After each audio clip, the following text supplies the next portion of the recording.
Alright, tonight is April 15th, 2019, and I have four stories for you today. First, and probably most important, you've probably already heard about it today, but the fire of the Notre Dame Cathedral in Paris gets travesty. It's awful, and it's under control now, but there was a construction and restoration crew there. Somehow a fire got started, got wildly out of control, and it took all day, as far as I could tell, to get the fire under control. So you probably already heard about it, so I won't talk about it too much. But yeah, it's awful, and I think we all felt the pain when we heard about it. If you haven't heard about it, but we all felt that pain when we saw the images of the cathedral up in flames. Because first, I haven't gotten to see it in person, so fortunately we live in an age where everything's kind of digitally cataloged, so I can still view the art and the pieces there, but it's still awful, and I hope that they put a lot of effort into restoration, and there's maybe more care about keeping things like this from happening. Because I know, personally, I've been to the Sagrada de Familia in Barcelona, and if that were to catch fire, I don't think I've ever had as much emotion as I've ever felt walking into a building and just seeing a building as I have being in that church, designed by Gaudi. And yeah, they're still constructing. They're still working on it. So if something were like that to happen to them, that would be well, at least a lot more personal for me. But next up, so we don't talk about that too much, Trump. So I don't think I've talked about Trump in any of my news segments, my weekly news segments, but Trump was first very everything's good, and the Mueller report was not bad once the 4-page, what was the synopsis, came out. But now that the full report is going to be released, I first read Tuesday, and now I've also read Thursday, so I'm going to guess Thursday. He's changing his tune, and he's saying that it shouldn't have happened in the first place, and he's saying that it was written by a bunch of, or I think he said 18 angry Democrats who are Trump haters and also happen to be Clinton supporters. But so we'll see. Maybe he knows. I guess he knows more than we do about how much damning evidence might be in there. So that will be something we can look forward to later in the week, just to see what's going to happen in there. Or if you're a Trump supporter, I guess that would be either bad or good for you, depending on whether it was damning or it's not damning evidence in there. A awful crime was committed today. That was a man by the name of a criminal by the name of Manuel Deshawn Aranda, who threw a 5-year-old off over the third-floor railing of Mall of America. He was immediately caught, and bystanders, mortified by what was happening, immediately called police. They responded quickly. I believe it was Bloomington police department responded quickly and effectively, administering first aid and arresting Emmanuel.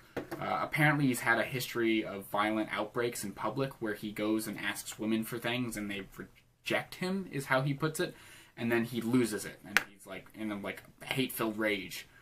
So I'm glad he's off the streets, and hopefully everyone can feel a little bit safer with him not being... He was also banned from Mall of America. He shouldn't have even been there. He's also banned from the local library for destroying $5,000 worth of computer equipment because he has a temper and he has some problems that hopefully he can rehabilitate and work through when he goes to prison and probably gets charged with murder for this, for throwing a 5-year-old kid off the third floor of a mall.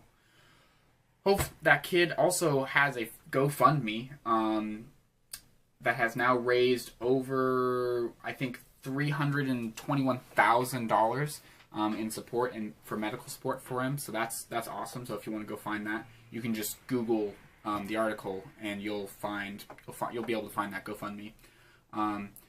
And finally, things you're doing to save the environment that are actually not good for the environment, or potentially not good for the environment. We'll throw some potentiality on that.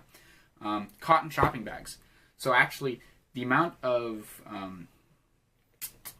wastewater that is made by the manufacturing of cotton shopping bags, you know, the Walmart reusable bags that you can use instead of using plastic bags, which is, I always thought, so great, why would anyone not do it? Because I hate getting up a whole bunch of plastic bags and eventually just throwing them out. Not being able to find bag recycling, or just getting sick of just having them laying everywhere. But it creates 606 times as much water pollution as making one plastic bag. So it is good if you reuse it consistently for more than 11.5 years. Then you've done a service. But if you haven't, then, but beyond the space that you're creating with plastic out in the fields, you're creating a lot more water waste than producing plastic bags. So it's kind of two demons. Pick your demon. So don't throw away your cotton bags. Try to reuse them as much as possible if you are using them. But yeah, you also don't want to just use a whole bunch of plastic bags. If you could reuse plastic bags, that would be very good. Take care of plastic bags. But just be mindful of that it's not as good probably as you thought it was. The next thing on the list is biodegradable and flushable baby wipes, or makeup and baby wipes. They actually clog up sewers. So what happens is everyone's like, oh, this is great. So first of all, regular toilet paper, best way to go. But you use these, Driscoll, did you know this?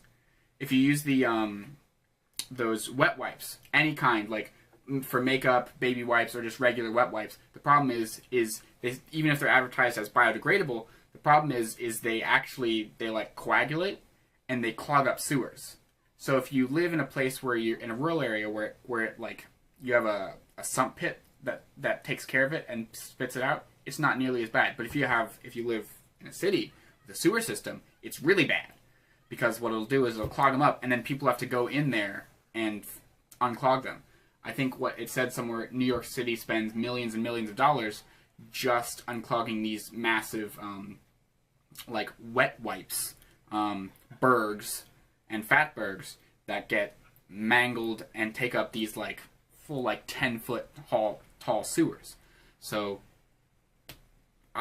so just using regular toilet paper breaks up in the water a lot easier than any flushable wipes do.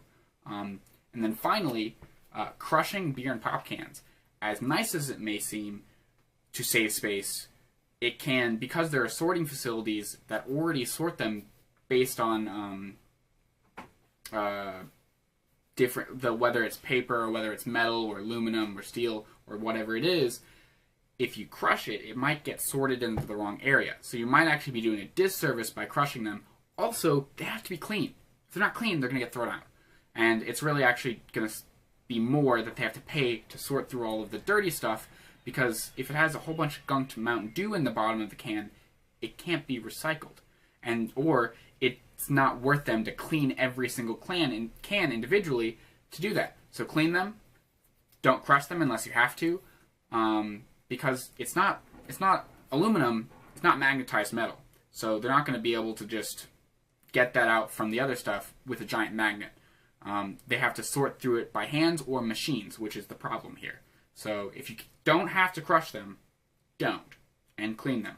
Otherwise, it's just a waste, and it's better for your conscience, and that's about it. But that was your nightly news for April 15th with Damn Daniel Nightly News.